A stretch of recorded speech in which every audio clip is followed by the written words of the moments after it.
Welcome to the Founders Journey podcast. Inspiration, education for founders by founders.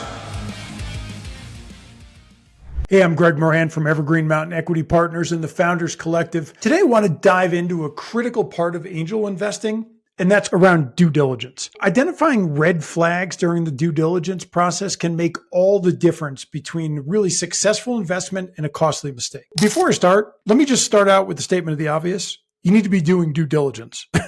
And I say that because I often see angel investors who meet a founder, write a check. There's not much there. They really don't understand what they're investing in. So what we're going to talk about today is how to actually do due diligence. We're going to guide you through the red flags to watch out for, particularly those related to founder selection, business model viability, and market fit. By the end, you're going to have a toolkit for really evaluating startups more effectively to make you a better investor in the startup asset class.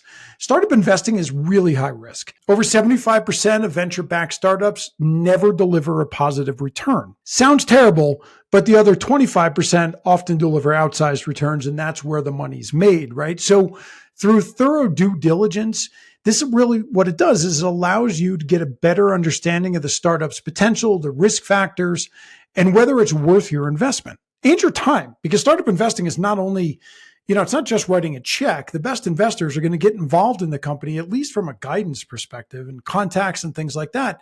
So you really want to understand whether it's worth your investment and it's worth your time and your contacts and your experience. However, many red flags don't immediately stand out. They're often really subtle indicators within financials, within the founder's character, and the product's market fit. So today I want to cover 5 key areas of due diligence where you should look for potential red flags. Evaluating the founder is arguably the most important part of due diligence. Even the best business model is not going to succeed if the founder lacks the skills or the character to lead. That founder needs to take this business from a very early stage, often through a scaling stage, which can be quite difficult to do. You really have to make sure you've got the right founder. At Evergreen Mountain Equity Partners, that's my venture fund, we developed a proprietary founder assessment to ensure that we're backing founders with the right traits. So it's what we use when we're doing founder diligence.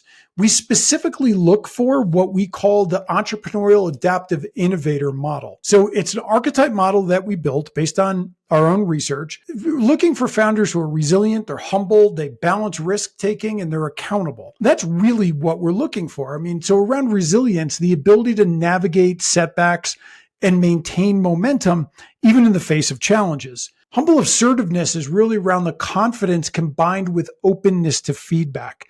It requires confidence in one's ability to accept feedback and accept coaching. And that's really what we're looking for with humble assertiveness. With strategic accountability, what we're looking for is ownership of decisions and a willingness to pivot when it's needed, that they're not going to get stuck on a path because they need to prove themselves right. So during due diligence, red flags like unwillingness to accept feedback, a pattern of overpromising, or a lack of strategic accountability can really indicate future issues. So founders who lack resilience, for example, often struggle to handle the inevitable challenges of scaling a business. Before we move on to the next one, if you want more information on the assessment model that we're using, it's all free. Just go to emep.io. You can download the white paper on the entrepreneurial adaptive innovator model. Got an assessment. We're happy to provide that to you free of charge if you're evaluating an investment today and you want to put the founder through it. Happy to do that. emep.io. Product market fit. Now moving on to the next one here. Product market fit is critical for any startup success, right? A startup without evidence of clear product market fit often struggles to really gain traction, and they often struggle to really retain customers if they do happen to get them. During due diligence, you need to be looking for metrics that prove market demand, things like customer retention, engagement rate, growth in paying customers. We just released another video on metrics to be looking for in startup investing, so I encourage you to listen to that one on our channel as well. To give you an example, if a SaaS startup has a high churn rate and it's losing more customers than it's gaining, it's likely a sign that they haven't achieved product market fit. They might be getting early adopters to buy, but they're unable to hold them because the product isn't where it needs to be. Another indicator is if most customers are using only one part of the product. What that often does is suggest that the full solution isn't resonating. So customers are latching onto one thing, but not the full product. That's not an insurmountable problem, by the way, but you do need to understand that so you can help guide and inform the strategy of the company. What are the big red flag indicators here around product market fit? High churn rates indicates poor product market fit. Customer complaints or lack of repeat customers, that signals product mismatch. Without solid proof of product market fit, a startup's growth potential is limited and it becomes a riskier investment. You want to be understanding product market fit. The next area that we're going to dive into is financial projections. Now, this was an easy one to throw out when you're dealing with startups. Everybody says, well, yeah, but nobody ever hits their projections. And that's largely right. But what you're looking for is some insight into the way that founder thinks and into the startup's growth potential. But they're only valuable if they're actually realistic. So watch out for overly optimistic financial forecasts without a solid basis, right? Really push with a founder on the assumptions that underlie. That's way more important than the actual numbers, the underlying assumptions.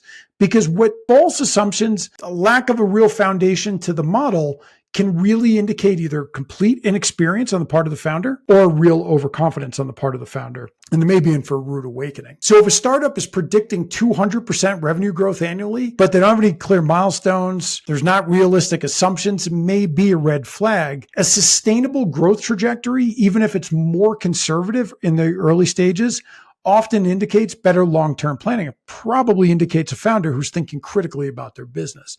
So what are the red flags to look for? Inconsistent financials. So discrepancies between revenue, cost, margins. The numbers just don't add up, right? You see this all the time in early stage startups. You might find a mistake or two, but there needs to be, they really need to have put the work in to develop a strong model. So during diligence, challenge the assumptions behind the financial projections. If the startup can't explain the numbers clearly or why they created those numbers, what those underlying assumptions, it's a sign of poor financial planning or a lack of understanding.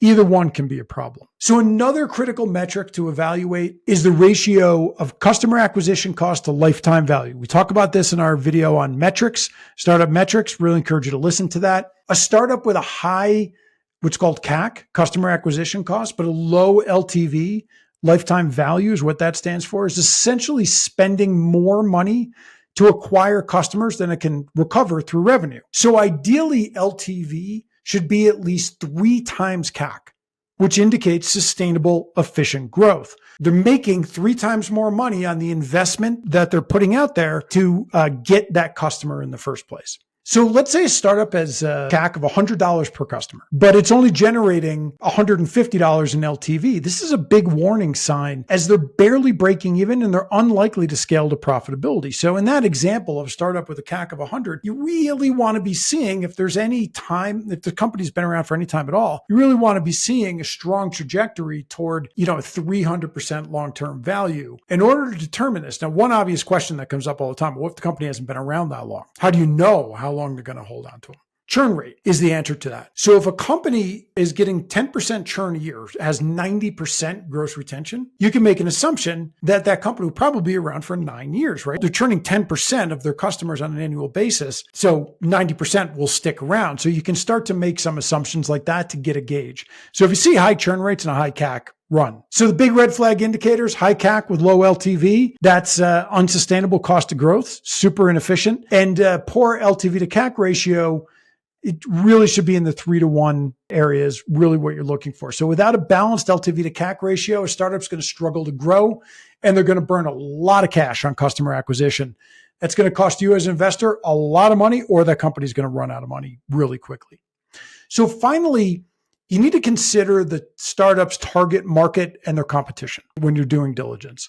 A small market size limits a startup's growth potential, but an overly crowded market makes it harder for new entrants to gain traction, or especially a market that's dominated by some really big players. So during diligence, you really need to evaluate the startup's market share potential over the long run.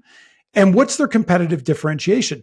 They need to be able to break out of the noise. This is the hardest thing for a startup to be able to do. Differentiation is really the only way that they can really do that without spending gobs of money. So if a startup's product faces intense competition from really established players and they don't have a clear differentiation from those players, it's going to struggle to capture a meaningful market share. I don't care how good their idea is or how big the market is. So what are you looking for here for red flags? Small market size, that means limited scalability potential, lack of competitive differentiation, really no unique value proposition compared to competitors. So you need to understand the competitive landscape. And that's really essential for assessing whether the startup has a realistic growth path and can break out of the noise. So to sum it all up, there's a lot here. Due diligence really helps you identify the critical red flags that can make or break an investment. You need to pay close attention to founder qualities, product market fit, financial projections, LTV to CAC ratios, and market size and differentiation. A disciplined approach, and that's really what this is all about, a disciplined approach to diligence is essential for success in startup investing. So dig in. If you're going to put the time in, if you're going to put your money in, dig in and put the time in to really understand what you're doing. So if you're interested in learning more about startup diligence or how we evaluate founders at Evergreen Mountain Equity Partners, I hope you go over to emep.io and reach out to us. We'd love to chat with you about it. Our proprietary founder assessment and diligence process ensures that we make data-driven decisions, and happy to share those things with you. So thanks for watching. Don't forget, please take a moment, like, subscribe, hit the bell to turn on notifications to continue to get our content. Feel free to drop your questions in the comments below, and we'll see you next time.